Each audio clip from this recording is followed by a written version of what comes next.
Welcome back, ladies and gentlemen, to another JVS movie review. Today, I'm bringing you our first review from the Sundance Film Festival this year. Now, this film here is one of the films that I had been waiting to see because of this director's work on VHS 94, which came out on Shudder, that I really, really like. So I was like, okay, I need to see this movie. Now, this one is called Watcher. And again, it's directed by Chloe Akunu, screenplay by Zach Ford, starring Maika, Monroe, Karl, Glusman, and Gorman. And this is the quick synopsis. A young woman moves into a new apartment with her fiancé only to be tormented by the feelings that she is being stalked by an unseen watcher in an adjacent building. First off, let's start off by saying this. This film clearly reminded me of Rear Window, or the one with Shia LaBeouf that I cannot remember, To Save My Life, or any film where someone is feeling like they're being watched or someone is being tormented by someone else adjacent to them. Any of those films that you've ever seen, this film is that film. That's the best way to put it.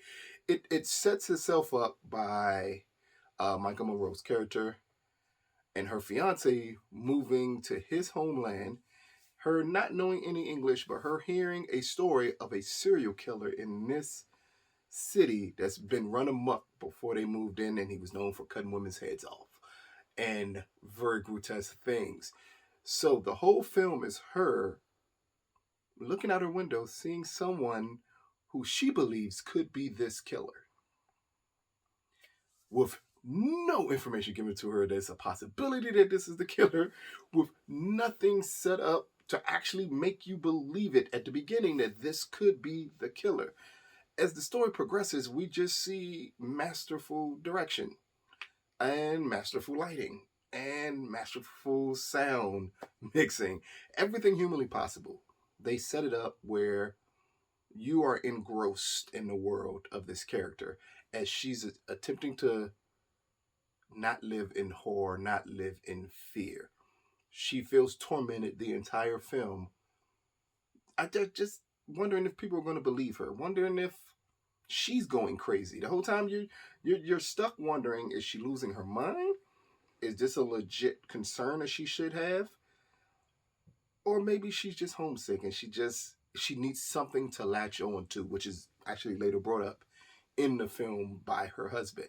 Now, parts of this film follows the same trope of these type of thrillers, where you have people who don't believe you, where you have the neighbor that you meet that's nice out of nowhere, that the police don't believe you. It literally has every setup that you're accustomed to in this genre of film. What separates it is this film is masterfully lit. The cinematography is amazing. The direction is amazing. And Maika Monroe's performance is captivating because through her dread, through her unsettled feelings, the audience gets to go along on that ride with her. And that's something that is kind of missing in this genre of film a lot, because sometimes they just hurry up and rush to the conclusion of, well, this is why this person thinks this, and this is why this person may not be all together there. They rush to that outcome. Here, this is a very slow-paced film that builds and builds and builds into an outcome that, unfortunately, you're going to already know.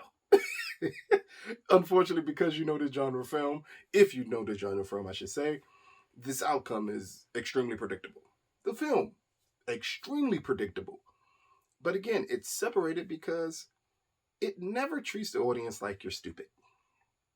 It kind of sets everything up, and it kind of lets you know, well, you may know what's going to happen here, but we're going to give you so many moments of tension building. We're going to give you so many moments of an unsettled feeling that you'll become engrossed in our story, even if you think you know the outcome of the story.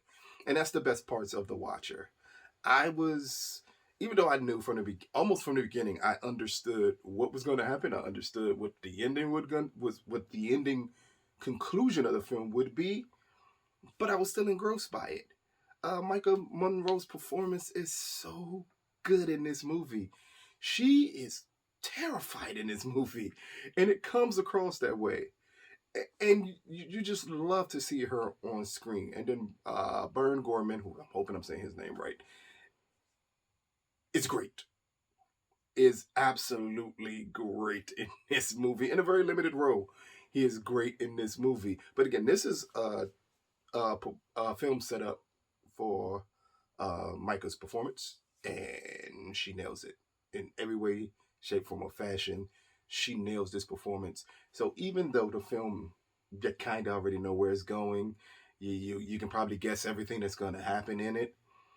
Because of the way it's directed, because of the way the tension is built, the way the sound is perfected in this film, the way the lighting is perfected. It's certain scenes in this film. It's a scene in the hallway where we see Maika's character walking, and just the use of lighting and sound made it one of the most terrifying walks humanly possible to have on screen. And that's something you want out of these films. You need something else to grab onto, especially if the film is going to be predictable, as unfortunately this genre of film tends to be.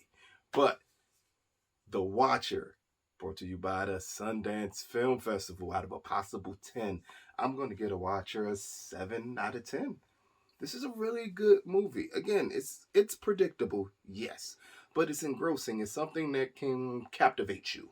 That's going to make you sit on the edge of your seat as you wait for a conclusion that you may see coming, but it's not unsatisfying when you get to it, because you're like, I knew this was going to happen, but you built enough up for me to care that this was going to be the ending. And for that reason alone, this is definitely something you should check out. Now, I don't believe this film has distribution yet because it is playing at Sundance. I don't know if anyone picked it up yet, but when someone does, we'll try to update this review to let you all know. Or maybe when we do a wrap-up of Sundance, a lot of these films will be purchased and we'll let you know where to check it out. This has been another JVS movie review. Peace, people.